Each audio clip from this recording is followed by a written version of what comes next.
Assalamualaikum warahmatullahi wabarakatuh. Selamat datang di Fadilah Sholawat TV channel. Jangan lupa untuk like, subscribe, dan aktifkan loncengnya agar senantiasa mendapatkan tausiah-tausiah terbaru dari channel kami. Marilah kita simak videonya sekarang. Jamaah sekalian dimuliakan Allah Subhanahu wa taala. Kita sebagai orang muslim pasti meyakini dan mematuhi rukun-rukun Islam. An tashhadu an la ilaha illallah wa anna Muhammadar Rasulullah wa an tuqimas salah wa ita'az zakah wa tasuma Ramadan wa tahujja baitillahil haram in istata'ta ila dhalika sabila. Salah satu rukun Islam adalah haji jika mampu. Dan haji merupakan rukun yang tidak terpisah dari 5 rukun Islam. Dan Allah Subhanahu wa taala dan Nabi Muhammad SAW mewajibkan kita berhaji fil umuri marrah, hanya dalam kehidupan kita 1 kali. Dan ada sebagian ulama menganggap umrah 1 kali atau yang pertama kali wajib, selebihnya itu merupakan sunnah. Dan kalau kita memperhatikan banyak rahasia-rahasia dan ilmu-ilmu dan kemuliaan-kemuliaan melalui ibadah umrah dan haji. Mulai dari mempersiapkan diri untuk kita membersihkan jiwa, membersihkan diri, potong kukunya, bulunya, kemudian selalu dalam kondisi bersih total, kembali kepada cara fitrah yang diajarkan oleh Nabi Muhammad sallallahu alaihi wasallam. Kemudian kita mandi dengan juga menggunakan ihram, hanya 2 potongan dari baju ihram, bagian bawah sama bagian atas. Saya mengambil kesimpulan dari pakaian ihram, sebagaimana kita ketika wafat, tidak ada yang kita bawa ke akhirat, hanya yang kita bawa kafan. Kafan pun belum tentu bertahan selama kita berada di alam kubur. Bisa dimakan rayap, bisa habis, hancur kafan kita, kain kita. Jangankan kain kafan bisa hancur, bisa tubuh kita habis dimakan oleh tanah. Kecuali orang yang dilindungi oleh Allah Subhanahu wa taala di dalam kuburannya dan menjadikan kuburannya raudhatu min riyadil jannah, taman dari taman surga. Dan mudah-mudahan kita termasuk orang yang mendapatkan kemuliaan itu. Dan kita meyakini dengan kita membawa kain ihram, berarti sesungguhnya kita menghadap Allah tidak bawa sesuatu yang berharga di hadapan Allah Subhanahu wa taala kecuali keimanan kita yang ada di dalam jiwa dan diri kita sendiri. Kalau kita menghadap Allah Subhanahu wa taala meninggalkan segala urusan dunia, dan itu langkah yang pertama yang kita harus pastikan dirasakan oleh kalbu dan oleh jiwa. Kita datang membawa umrah bukan membawa kelebihan kita, menunjukkan kehebatan kita, menunjukkan kemampuan kita, menunjukkan kelebihan yang kita miliki, dunia ini yang kita sukses, dunia ini yang kita maju. Semua ini tidak ada arti di hadapan Allah Subhanahu wa taala. Sama pula dunia ini tidak ada artinya di hadapan kematian. Segala sesuatu yang diakhiri dengan kematian berarti sesuatu itu tidak ada nilainya. Dunia ini kaya raya, makmur, maju, sukses, bahagia, tapi ujung-ujungnya mati. Berarti semua ini tidak ada gunanya, tidak ada artinya. Hanya yang menjaminkan kita bernilai di sisi Allah Subhanahu wa taala keimanan kita dan amal salih. Tidak cukup dengan iman. Kita percaya rukun Islam ada 5 rukun, tapi kita tidak tunaikan dan kita tunjukkan melalui bukti keimanan kita kepada Allah Subhanahu wa taala, bisa jadi iman kita sia-sia. Dan kalau kita memperhatikan Al-Quran, selalu Allah sebutkan iman ada amal salih. Alladzina amanu wa amilus salihat. Illa alladzina amanu wa amilus salihat. Alladzina yu'minuna bil ghaibi wa yuqimuna as-salah. Ada iman bil ghaib, ada juga mendirikan salat. Berarti ada iman di bagian kalbu, ada juga amalan yang digerakkan oleh tubuh badan kita seperti salat. Dengan pakaian ihram dan kita mulai niat talbiyah, labbaik Allahumma umrah, atau labbaik Allahumma hajjah, atau labbaik Allahumma umratan wa hajjah, seperti tamattu'. Dalam kata labbaik berarti kita mematuhi dan menerima, menijabah panggilan Allah Subhanahu wa taala ketika Allah memerintahkan Nabi Ibrahim untuk kumandangkan azan haji atau panggilan haji. Wa'adzim fin nasi bil haji ya'tuka rijalan wa ala kulli dhamir yatina min kulli fajjin amiq. Ketika Allah perintahkan Nabi Ibrahim untuk kumandangkan panggilan haji untuk seluruh manusia, kata Nabi Ibrahim, bagaimana saya bisa sampaikan suaraku kepada mereka? Kata Allah Subhanahu wa taala, kamu kumandangkan alaikal adhan wa alainal balagh. Kamu kumandangkan panggilan haji dan tugas kami menyampaikan kepada seluruh manusia. Ketika kita berkata labbaik Allahumma, berarti kita sami'na wa ata'na panggilanmu wahai Allah. Labbaik. Kalau di dalam bahasa Arab, termasuk zaman jahiliyah di masa dulu dan juga di zaman Rasulullah SAW, kalau ada orang memanggil kita, orang menjawab labbaik. Artinya apa makna labbaik? Segera ya Allah, sami'na wa ata'na.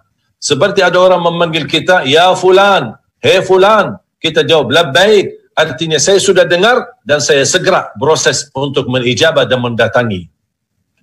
Dan ini yang kita laksanakan. Labbaik Allahumma labbaik, labbaik la syarika laka labbaik, innal hamda wan ni'mata laka wal mulk la syarika lak.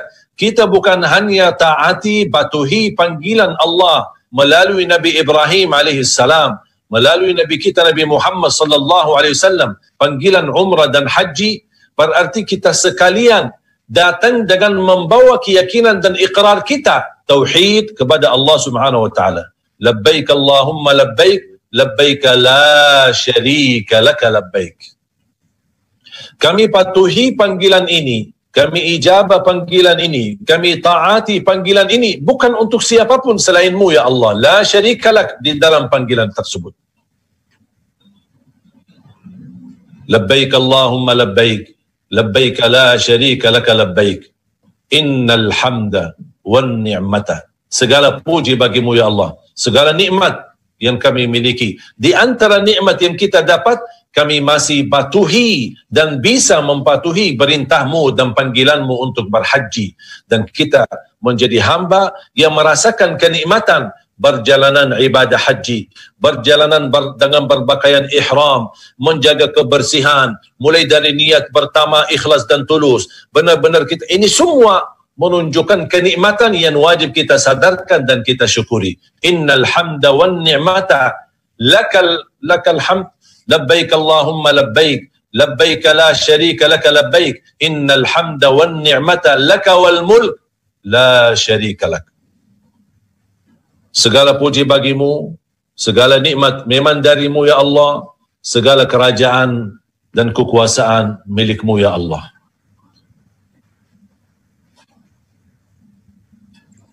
Dan kita kembali juga mengikrarkan diri la syarika lak.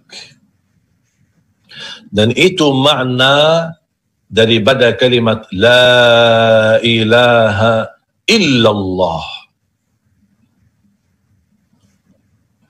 Masih ada banyak la ilaha illallah dan dunia, la ilaha illallah dengan urusan, la ilaha illallah dengan harta, la ilaha illallah dengan kesibukan. Masih banyak yang belum mampu menyempurnakan tauhidnya kepada Allah Subhanahu wa taala. Apalagi ketika di saat ibadah umrah dan haji yang semestinya murninya, mulai dari pakaiannya, ucapannya, lafaznya, talbiyahnya, gerakannya, langkah-langkahnya, kita semua dari awal sampai akhir murni lillahi ta'ala. Benar-benar wajjahtu wajhiya lilladhi fatara as-samawati wal arda hanifan wa ma ana minal musyrikin. Inna salati wa nusuki wa mahyaya wa mamati lillahi rabbil alamin. Ini dasar yang pertama yang harus kita fahami. Tauhid kita kepada Allah Subhanahu wa taala. Dan segala ibadah Allah Subhanahu wa taala berintahkan ujung dan inti daripada ibadah untuk mengagungkan dan membesarkan Allah Subhanahu wa taala. Zikrullah. Inna salata tanha 'anil fahsya'i wal munkari wal baghi ya'idhukum la'allakum tadhakkarun. Inna salata tanha 'anil fahsya'i wal munkar wa la dzikrullahi akbar. Zikr, ulama menyatakan zikir yang dimaksud zikrullahi akbar, zikir itu lebih besar daripada salat itu sendiri. Ada yang menyebutkan zikir di dalam salat tersebut itu lebih besar daripada zikir daripada salat sendiri. Dan kalau kita memperhatikan seluruh amalan ibadah di dalam Islam, selalu Allah Subhanahu wa taala masih mengingatkan dan memerintahkan untuk selalu ingat kepada Allah Subhanahu wa taala. Ya ayyuhalladzina amanu idza nudiya lis-salati min yaumil jumu'ati fas'au ila dzikrillah. Ini panggilan hari Jumat. Kalau sudah siap-siap Jumatan, fas'au ila dzikrillah, segera kepada zikir kepada Allah Subhanahu wa taala. Wadharul bai', tinggalkan bai', jual beli, tinggalkan urusan dunia. Dzalikum khairul lakum in kuntum ta'lamun. Fa idza qudiyatis shalah fantashiru. Kalau sudah sebelum salat kita tinggalkan urusan dunia, kata Allah Subhanahu wa taala, sudah selesai, sudah tunaikan salatnya, fa idza qudiyatis shalah fantashiru. Bergeraklah di muka bumi. Fil ardi wabtaghu min fadlillah. Tapi walaupun anda kembali lagi urusan dunia, kembali lagi kesibukan dunia, jangan lupa wadhkurullaha katsira.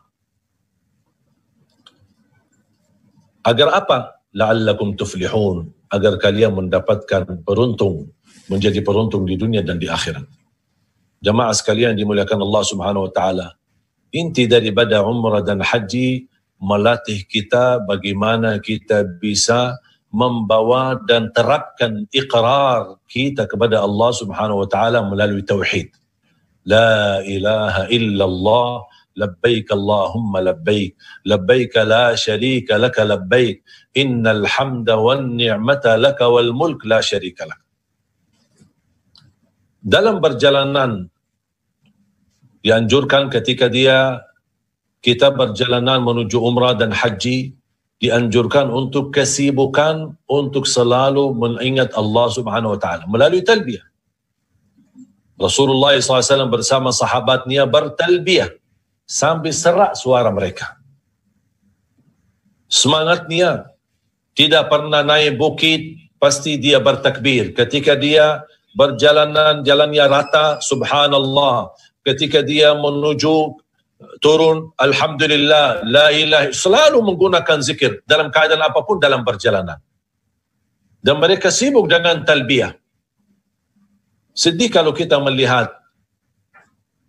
apalagi posisi kita sebagai orang Indonesia, jauh-jauh datang ke tanah suci, tapi sepanjang perjalanan kita, separuh yang ada di bis, kondisinya lagi tidur, istirahat.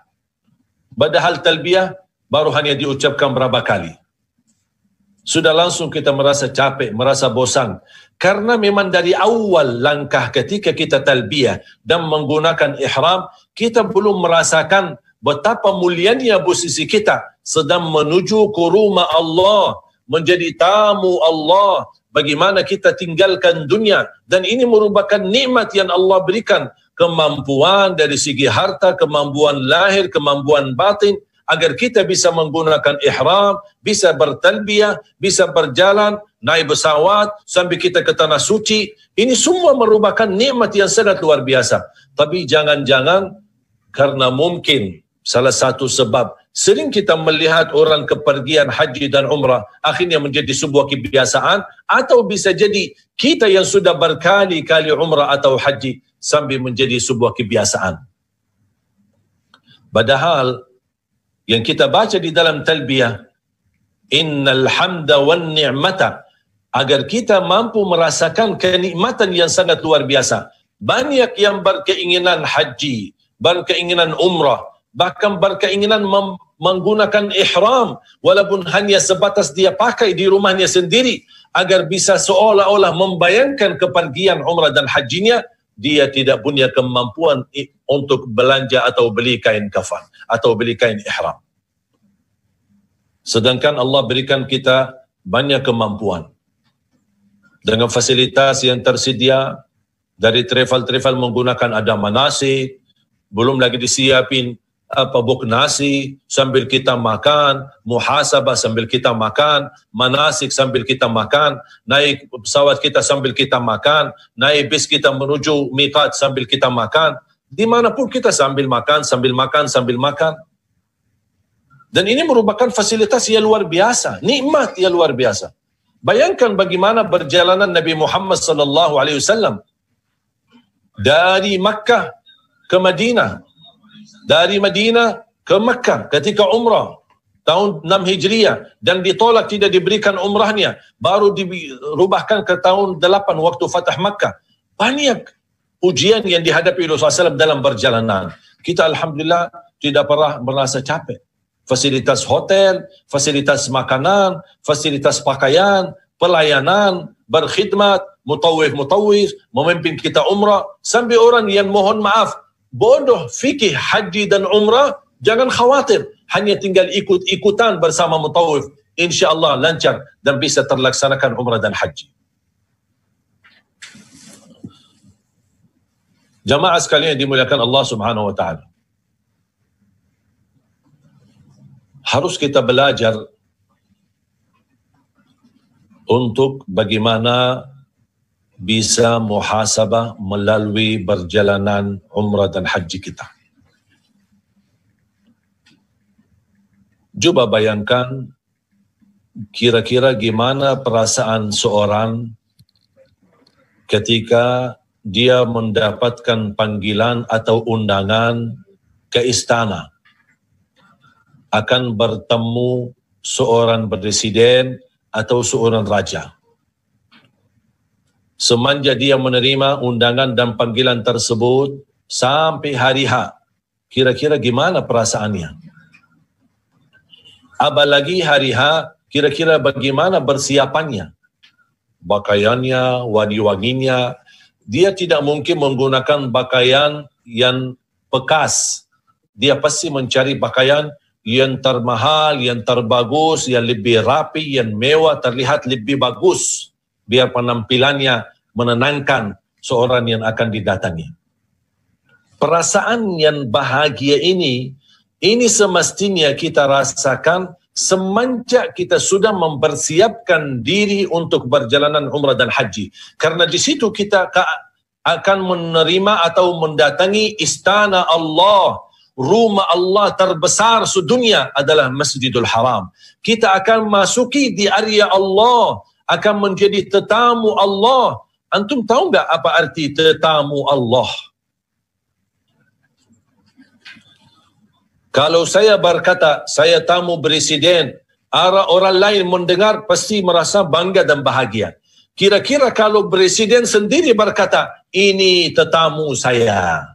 Bagi jemaah umrah dan haji, tak perlu kita berkata saya tetamu Allah, tapi Allah sendiri memberikan gelar itu. Jamaah umrah dan haji adalah tetamu saya, kata Allah. Allah menyebarkan umumannya, beritanya ini kepada ahli langit, malaikat dan para nabi dan rasul yang ada di langit. Allah sampaikan, inilah mereka tetamu aku. Subhanallah. Betapa bahagianya jamaah umrah dan haji. Jamaah Alia channel dimanapun berada, semoga selalu dalam keadaan sihat walafiat. Dan insya Allah calon jamaah haji Alia selalu dimuliakan dan diberikan kemudahan. Insya Allah terlaksana hajinya dalam keadaan sihat walafiat, dan insya-Allah pulang lagi ke tanah air sudah membawa haji yang mabrur. Jemaah sekalian, perlu kita merasakan, jangankan hanya mulai dari pakaian ihram, mulai dari talbiyah, mulai dari niat. Bagaimana kita bisa menwujudkan niat yang tulus dan ikhlas lillahi ta'ala dalam perjalanan haji dan umrah kita. Dan banyak karunia yang Allah berikan. Sebagaimana bersabda Rasulullah sallallahu alaihi wasallam, wal umratu ila al umrati mukaffiratun lima bainahuma. Umrah sampai umrah berikutnya akan diampuni oleh Allah Subhanahu wa taala dosa-dosanya di antaranya. Wal hajjul mabrur laisa lahu jazaa'un illa al jannah. Haji yang mabrur tidak ada balasan baginya selain surga Allah Subhanahu wa taala. Siti Aisyah radhiyallahu anha pernah bertanya Rasulullah sallallahu alaihi wasallam, apakah kami wanita, kaum wanita memiliki jihad, amalan jihad atau ibadah jihad agar kami bisa ikut perang? Kata Rasulullah SAW, ya, jihad kalian haji dan umrah. Haji dan umrah bagi wanita itu terhitung sebagai jihad fi sabilillah bagi kaum laki-laki. Betapa besar pahalanya. Kita juga ketika sudah mempersiapkan diri umrah dan haji, harus kita juga terapkan amalan-amalan sunnah yang menjadi anjuran dari Nabi Muhammad SAW, yang nilainya mendapatkan nilai umrah dan haji sempurna, sempurna, sempurna. Sebagaimana Rasulullah SAW menceritakan, man sallal fajra fi jama'ah, thumma qa'ada fi musalla, yadhkurullaha hatta tatlu'a asy-syams, thumma salla rak'atain, kataballahu lahu ajra umratin wa hajjatin tammatin tammatin tammah. Barang siapa yang salat subuh, kemudian dia duduk di tempatnya, tidak bergerak dari musallahnya, kemudian dia berzikir kepada Allah, ada kesibukan, zikir Quran, istighfar, doa, munajat, sampai menunggu terbitnya matahari. Habis terbit matahari kurang lebih 12 menit atau 15 menit kemudian, dia melaksanakan sunnah isyraq atau sunnah duha. Kata Rasulullah SAW, kalau dia melaksanakan hal itu, dia mendapatkan pahala haji, umrah sempurna, sempurna, sempurna. Umratun fi Ramadan kahajjatin ma'i. Umrah di bulan suci Ramadan, hitungan pahalanya di sisi Allah seperti haji bersama siapa? Bersama Nabi Muhammad sallallahu alaihi wasallam. Bahagialah jemaah umrah dan haji. Banyak rahasia yang kita perlu berkali-kali mendalaminya.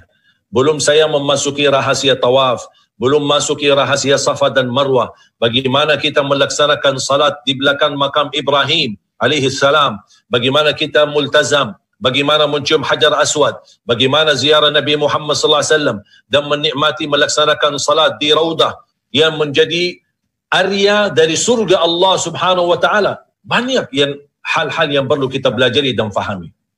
Tapi insya-Allah dengan kesempatan yang singkat ini mudah-mudahan membawa manfaat dan membuka wawasan agar insya-Allah menjadi calon umrah dan haji yang insya-Allah mendapatkan kemuliaan di sisi Allah dan diterima segala amal ibadahnya. Amin ya rabbal alamin.